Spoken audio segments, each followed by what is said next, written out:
उत्तर पश्चिम भारत, राजस्थान और गुजरात में पिछले कुछ दिनों से सुस्त पड़ा मानसून अब एक बार फिर रफ्तार पकड़ने जा रहा है। मौसम विज्ञान केंद्र के अनुसार 20 जुलाई से मानसूनी गतिविधियों में उल्लेखनीय तेजी आने की संभावना है। पूर्वोत्तर भारत के ऊपर बने चक्रवाती परिसंचरण और सक्रिय पश्चिमी विक्षोभ के प्रभाव से देश के कई हिस्सों में झमाझम बारिश का दौर शुरू हो सकता है। मौसम विभाग का कहना है कि इस बदलाव का असर उत्तर पूर्व और मध्य भारत के कई राज्यों में देखने को मिलेगा। भारतीय मौसम विभाग ने 14 जुलाई के लिए देश भर में अलग अलग स्तर की मौसम चेतावनियां जारी की हैं। उत्तर प्रदेश और बिहार सहित 18 राज्यों में भारी बारिश को लेकर रेड अलर्ट घोषित किया गया है। वहीं पूर्वी उत्तर प्रदेश, बिहार, असम, मेघालय, सिक्किम और हिमालय से सटे पश्चिम बंगाल के इलाकों में ऑरेंज अलर्ट जारी किया गया है। दूसरी ओर जम्मू कश्मीर, ओडिशा और पश्चिम बंगाल के अन्य हिस्सों में येलो अलर्ट लागू किया गया है।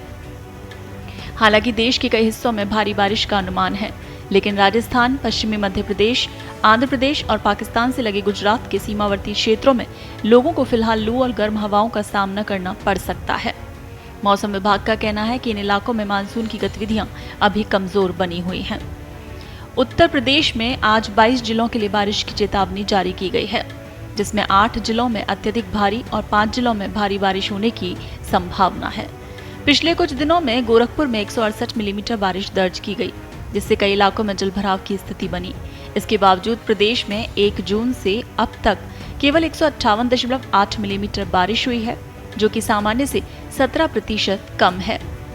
बिहार में भी मौसम विभाग ने 27 जिलों के लिए ऑरेंज अलर्ट जारी किया है। पूर्वानुमान के मुताबिक अगले 4 दिनों तक राज्य में हल्की से मध्यम बारिश का सिलसिला जारी रहेगा।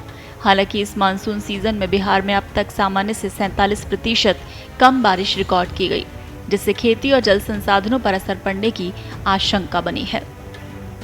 उत्तराखंड में लगातार हो रही बारिश लोगों की मुश्किलें बढ़ा रही है। देहरादून, चमोली, रुद्रप्रयाग, बागेश्वर, पिथौरागढ़ जिलों में येलो अलर्ट जारी किया गया है। भारी बारिश के कारण हुए भूस्खलन से ऋषिकेश, यमुनोत्री राष्ट्रीय राजमार्ग सहित 2 राष्ट्रीय राजमार्ग और 126 अन्य सड़कें बंद हो गईं। विकासनगर में लखवाड़ परियोजना के पास भारी मलबा गिरने से कई मशीनें दब गईं। खराब मौसम को देखते हुए केदारनाथ यात्रा भी कुछ समय के लिए रोकनी पड़ी। हिमाचल प्रदेश से छोड़े गए पानी के कारण हरियाणा की यमुना और मारकंडा नदियां उफान पर हैं। इससे कई ग्रामीण क्षेत्रों में बाढ़ जैसे हालात बन गए हैं। इसका असर दिल्ली में भी देखने को मिल रहा है। यहाँ यमुना का जलस्तर लगातार बढ़ रहा है। हाल ही में तेज बहाव की चपेट में आने से 4 बच्चों के बह जाने की दुखद घटना भी सामने आई। हरियाणा के सोनीपत, पंचकुला और यमुनानगर सहित 9 जिलों में बारिश की संभावना जताई गई है। वहीं पंजाब के गुरदासपुर, पठानकोट सहित 13 जिलों में बारिश के आसार हैं, जबकि चंडीगढ़ में भी हल्की बारिश और बादल छाए रहने का अनुमान है। राजस्थान में फिलहाल मानसून की रफ्तार धीमी बनी है। मौसम विभाग के अनुसार अगले 1 सप्ताह तक राज्य में व्यापक और तेज बारिश की संभावना कम है। बीकानेर और जोधपुर संभाग में मौसम मुख्यतः शुष्क रहेगा। 30 से 40 किलोमीटर प्रति घंटे की रफ्तार से धूल भरी आंधियां चल सकती हैं। हालांकि 14 और 15 जुलाई को श्रीगंगानगर, हनुमानगढ़, चूरू और बीकानेर के कुछ हिस्सों में हल्की बारिश की संभावना है। पूर्वी राजस्थान में भी अगले 5 से 6 दिनों तक मौसम सामान्य रहने का अनुमान है। इधर छत्तीसगढ़ में मानसून पूरी तरह सक्रिय बना हुआ है। मौसम विभाग के अनुसार रायपुर सहित राज्य के उत्तरी हिस्सों में अगले 5 दिनों तक लगातार बारिश होने की संभावना है।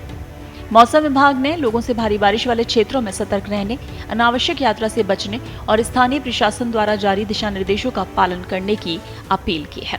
विशेषज्ञों का मानना है कि 20 जुलाई के बाद मानसून के सक्रिय होने से कई राज्यों में बारिश की कमी काफी हद तक पूरी हो सकती है।